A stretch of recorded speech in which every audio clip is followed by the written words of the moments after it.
हेमंत सोरेन का आगमन हो चुका है जयपुर सभागार में, आर्यभट्ट सभागार में। और आज 438 अभ्यर्थियों को नियुक्ति पत्र सौंपेंगे। 2:45 बजे झारखंड के मुख्यमंत्री हेमंत सोरेन का आगमन हो चुका है। हेमंत सोरेन लोगों का अभिवादन स्वीकार करते हुए होती रहनी चाहिए। महिला सबरसिंह जीव विज्ञान साहिबगंज की।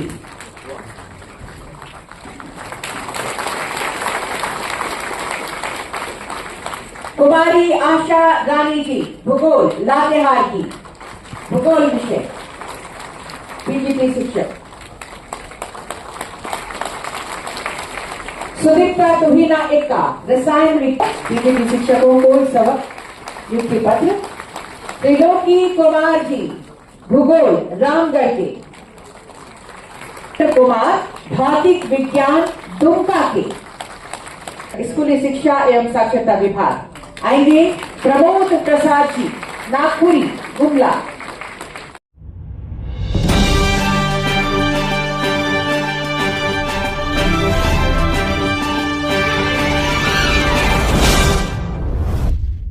बल्कि कुछ लोग तो बरसों से इंतजार कर रहे हैं आज के दिन। और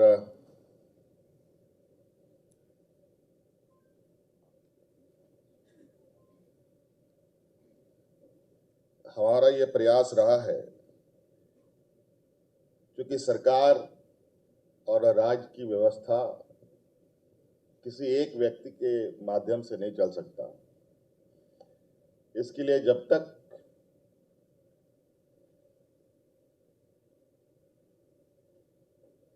सभी क्षेत्रों से एक साथ लोग राज्य के विकास के पहिए को खींचेंगे, तभी राज्य का सर्वांगीण विकास की जो बातें हैं वो पूरी हो सकती है। आप सबको पता है, एक लंबी लड़ाई के बाद ये राज्य अलग हुआ।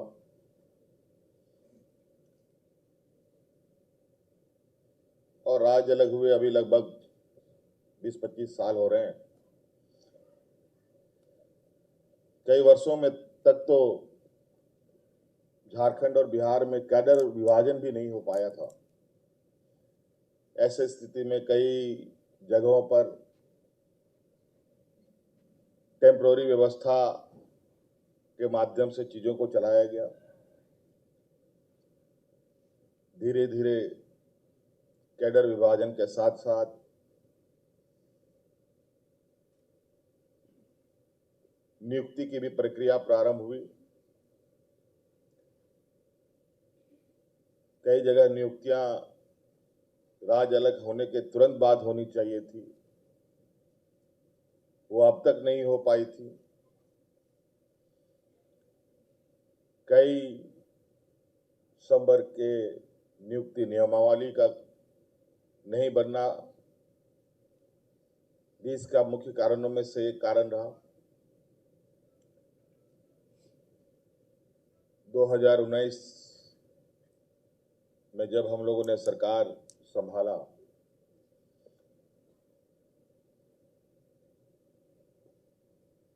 तो स्थिति ऐसी हुई, राज्य की विकास की तो बात छोड़िए, राज्य में हम जिंदा कैसे रहें, इस पर हम लोग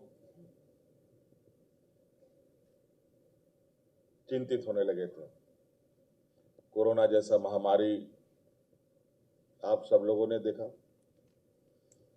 2 साल तक उसी में उठापटक होता रहा, पूरे राज्य के अंदर, पूरे देश के अंदर, पूरे विश्व के अंदर।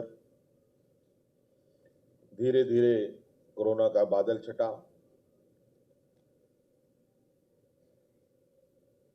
विभागवार समीक्षाएं होने लगी, तो पता चला कि कई संवर्ग के तो नियुक्ति नियमावली भी नहीं है, लोग बहाल हुए हैं तो कई बहाली में कई सारी उलझनें भी आ गई हैं। कुछ तो वास्तविक उलझन रही और कुछ तो दिखावटी उलझन भी रही, मैन मेड उलझन जिसको कह सकते हैं। तो मुझे लगता है इस राज्य में राज बनने के बाद अलग अलग क्षेत्रों में इस राज्य को कई तूफानों का सामना करना पड़ा, कई हिचकोले खाने पड़े।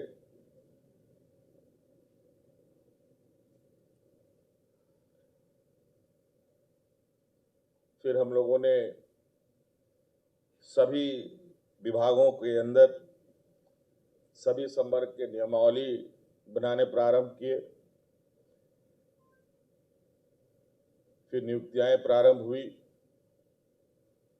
और आपको पता होगा कि हम लोगों ने जेपीएससी का एग्जाम कंडक्ट कराया था और आपको मालूम होगा कि वो जेपीएससी का एग्जाम इस राज्य का, और मुझे लगता है कि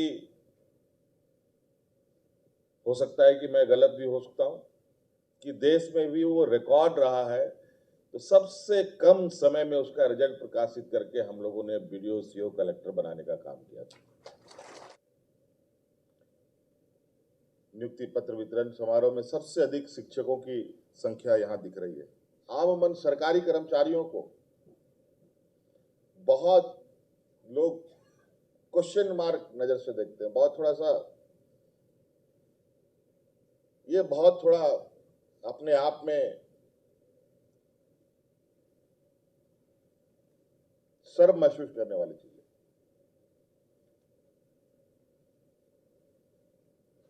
इसीलिए आप सब लोग भी इस कदर आगे बढ़ें। अभी माननीय आदरणीय मंत्री जी ने कहा आप लोग आम लोग नहीं हैं, आप लोग विशेष लोग हैं। आप लोग अपनी उस दक्षता को, उस क्षमता को सिर्फ नौकरी पाने के लिए नहीं, बल्कि सामाजिक वातावरण में भी ये फैले रहे, ये हमें हमेशा प्रयास रहना चाहिए,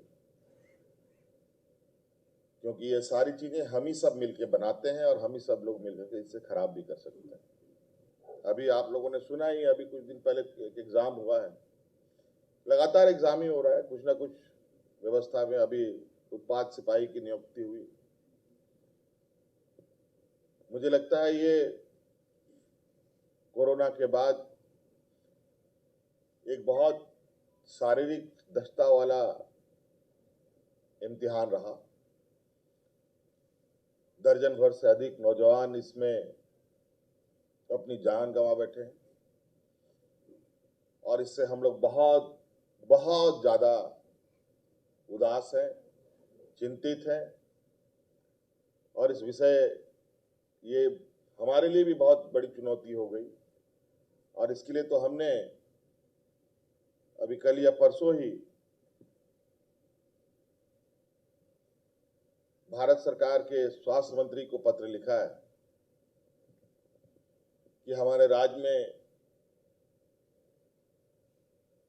इस नियुक्ति प्रक्रिया के दौरान इस तरीके की घटना घटी है। आमूमन ऐसी घटनाएं सुनने को शायद ना मिला हो, लेकिन ये जो घटना हुई है बहुत चौंकाने वाला घटना था। और हमने कहा है कि इसके तह तक जाने का मेरा प्रयास रहेगा, क्योंकि झारखंड के नौजवान इतने कमजोर नहीं हो सकते कि जो 5 किलोमीटर 10 किलोमीटर चल ना सके, दौड़ ना सके। तो हमने इसके लिए एक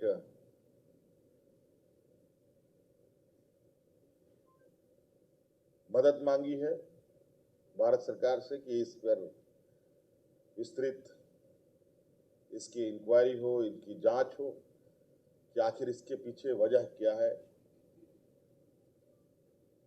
कि इतने बड़ी संख्या में हमारे नौजवानों की जान चली गई। हमें उसका भी बहुत बड़ा खेद है।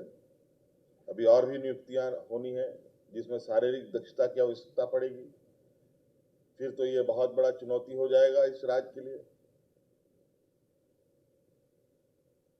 तो कई लोगों को तो बहुत आसान लगता है। हमने नियुक्ति पत्र निकाला, नियुक्ति वैकेंसीज निकाले, देख लिए हम लोग अंजाम। अभी हमने 15-20 बच्चों को खो दिया। फिर कल इस तरीके की वैकेंसी निकलेंगी। अगर इससे अधिक बड़े संख्या में वैकेंसी निकल गए तो और बड़े संख्या में हमारे नौजवानों की जाने जाएंगी। इसलिए इस क्षेत्र में आगे बढ़ने से पहले पूरी चीज़ों को हम लोग जानकारी लेकर आगे बढ़ने का हम लोग का प्रयास है, ताकि सभी नौजवान सुरक्षित तरीके से, नौकरी तो मिलना जिसको है उसी को मिलेगा। जरूरत से अधिक जहां 1000 वैकेंसी होते हैं तो 5 लाख 6 लाख लोगों की आवेदन आते हैं। आप अंदाजा लगा सकते हैं। अभी एक एग्जाम हुए हैं JSSC के माध्यम से, उस पर किस तरीके से आए दिन मीडिया ट्रायल चल रहा है। वास्तविकता का आता पता नहीं, लेकिन खबरों में, मीडिया में सरकार को कितना कालिक पोत सके लोग लगे हुए हैं। लेकिन हम लोगों ने बिल्कुल इसमें संकल्पित होकर काम किया है और उसी का नतीजा है कि अब निरंतर हम लोग किसी न किसी समय अवधि में, मुझे लगता है कि हर 1-2 महीने के अंदर कहीं ना कहीं किसी न किसी सभागार में हम लोग बड़े पैमाने पे, कभी 200, कभी 150, कभी, मुझे नहीं लगता है कि 150-200 से कम लोगों की हम लोगों ने नियुक्ति की होगी किसी भी सभागार में।